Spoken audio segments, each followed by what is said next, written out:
फिर अगले सीन में वो दोनों माँ बेटा घर में ही रहते हैं। डाइगो घर में रह रह कर थक जाता है, तो वो बाहर जाने का पूछता है तो उसकी माँ मना कर देती है।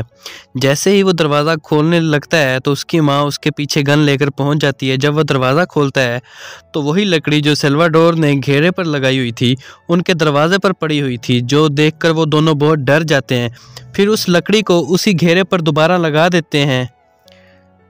जब वो बाड़े में पहुंचते हैं तो कल रात आने वाले तूफान की वजह से खरगोश बहुत सहम गए थे और वो डाइगो को देखकर भी बहुत डर रहे थे। तो उसकी माँ उसे खाने के लिए एक खरगोश चुनने का कहती है।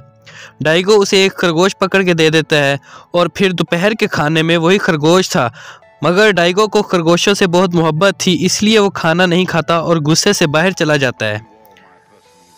फिर वो बाहर आकर डाइगो पर गन तान लेती है। हकीकत में वो गन उसने डाइगो पर नहीं तानी थी, बल्कि उसके पीछे जो उसे दरिंदा नज़र आ रहा था उस पर तानी थी। वो दरिंदा सिर्फ डाइगो की माँ को नज़र आ रहा था और डाइगो को नज़र नहीं आ रहा था।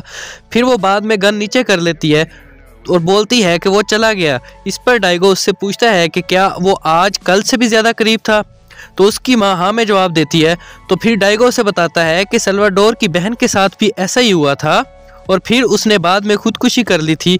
तो इस बात पर उसकी माँ उसे बताती है कि सल्वाडोर की बहन जहनी मरीज थी, इस वजह से उसने खुदकुशी की थी।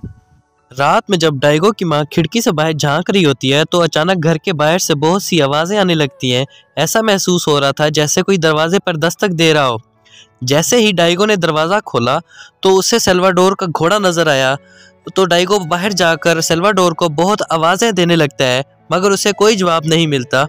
फिर वो एक आवाज़ सुनता है और उसे दरिंदा नज़र आता है, जिसे देखकर वो वापस घर भाग जाता है।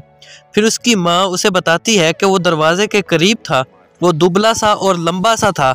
उसने उस पर गोली भी चलाई, मगर गोली का उस पर कोई असर नहीं हुआ। जब वो दरवाजे के पास रखे हुए सामान को देखते हैं तो वो सामान सल्वाडोर का था और उसकी गन में गोलियां नहीं बची थी। इस पर उसकी माँ उसे बताती है कि अब सल्वाडोर कभी नहीं लौटेगा।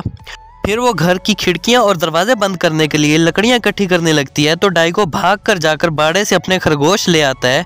तो उसकी माँ उसे ऐसा करने पर थप्पड़ मारती है और घर की खिड़कियां और दरवाजे लकड़ियां लगाकर बंद कर देती है। वो कई रोज़ घर के अंदर रहते हैं और डाइगो को पता चल गया था कि उसकी माँ जहनी मरीज हो गई है। मगर डाइगो हर रोज़ अपने खरगोशों से यही कहता था कि उसके बाबा कल लौट आएंगे। एक दिन जब वो इकट्ठे बैठे होते हैं तो उन्हें घर के बाहर से एक आवाज़ आती है।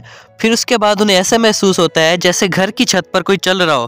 तो उसकी माँ उसे गन देती है और चिमनी के रास्ते ऊपर जाने का कहती है ताकि वो ऊपर जाकर उस दरिंदे को मार दे।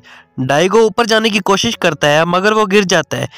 उसकी माँ को ऊपर हर तरफ भागने की आवाज़ आ रही थी, तो उसकी माँ एक गोली चला देती है। इसके बाद डाइगो गोली चलाने से मना कर देता है, क्योंकि अब उनके पास सिर्फ एक ही गोली बच गई थी। डाइगो अपनी माँ को कहता है कि अब हम गोली सिर्फ उस वक्त चलाएंगे जब दरिंदा हमारे सामने हो। एक रात जब उसकी माँ चाकू से लकड़ी की मूर्ति बना रही थी तो डाइगो अपनी माँ की गन से गोली निकाल लेता है और गन उठा लेता है। तो उसकी माँ उसे अपना गला काटने की धमकी देते हुए गन वापस ले लेती है। इसके बाद डाइगो भाग कर जाकर अपने कमरे में छुप जाता है। फिर वो अपनी माँ के बोलने की आवाज़ सुनकर बाहर आता है तो वो देखता है कि उसकी माँ पागलों की तरह फ़ोन पर बात कर रही होती है कि तुम वापस आ जाओ, मैं तुम्हारे बगैर नहीं रह सकती। और वो बोलती है कि वापस आ जाओ और अंदर आकर मुझे खुश करो। जब वो डाइगो को देखती है तो वो टेलीफोन डाइगो को दे देती है। जब वो कान पर लगाता है तो उसकी माँ अपने आप को रस्सी से लटका देती है। डाइगो उसकी रस्सी काटता है और उसे घसीटते हुए कमरे में ले जाकर रस्सी से बांध देता है ताकि वो फिर ऐसा काम ना करे। फिर वो खुद खरगोश को मारता है और खाना तैयार करके माँ के पास ले जाता है, मगर उसकी माँ खाना खाने से इनकार कर देती है। इससे ये जाहिर हो रहा था कि डाइगो अब बहादुर हो रहा है और फिर वो अपनी माँ के साथ लेट जाता है। अगले दिन जब वो उठता है तो उसका टेलीफोन उसके बिस्तर के पास पड़ा होता है। तो उस टेलीफोन को उठाकर वो बाहर फेंक देता है, मगर वो टेलीफोन खुद ब खुद उसके पास वापस आ जाता है। जब वो उसे अपने कान से लगाता है तो उसके अंदर से आवाज़ आती है कि मैंने तुम्हें देख लिया है। इसके बाद वो टेलीफोन को दोबारा बाहर फेंक देता है और कमरे का दरवाज़ा बंद कर देता है। फिर वो अपनी माँ की रस्सियाँ खोल देता है और अपनी माँ को उठाकर एक कोने में रखता है और उसे बोलता है कि तुम यही रहना, मैं उस दरिंदे का ध्यान भटकाता हूँ। फिर इसके बाद वो कमरे से बाहर चला जाता है। जब वो बाहर जाता है तो वो देखता है कि घर के दरवाजे और खिड़कियां खुद ब खुद ही खुल गए हैं। तो फिर उसे कमरे से आवाज़ आती है। जब वो उस कमरे में जाता है तो उस कमरे के अंदर उसकी माँ के बाल पड़े होते हैं। फिर उसे ऊपर वाले कमरे से आवाज़ आती है। जब वो ऊपर जाता है तो देखता है कि उसकी माँ खाने वाले टेबल पर बैठी हुई है और वो बोलती है कि तुम भी आ जाओ और तुम भी हमारे साथ बैठ जाओ। ये सुनकर डाइगो बहुत डर जाता है और अपनी माँ को बोलता है कि उसे टॉयलेट जाना है। तो उसकी माँ उसके साथ चल पड़ती है। जब वो दरवाजे से बाहर जाता है तो उसकी माँ पीछे से दरवाज़ा बंद कर देती है। डाइगो बहुत आवाज़ें देता है और दरवाज़ा खटखटाता है, मगर वो दरवाज़ा नहीं खोलती। फिर वो कुल्हाड़ी से दरवाज़ा तोड़कर अंदर जाता है तो देखता है कि उसकी माँ ने अपना गला काट लिया है। तो डाइगो उसके पास बैठ जाता है।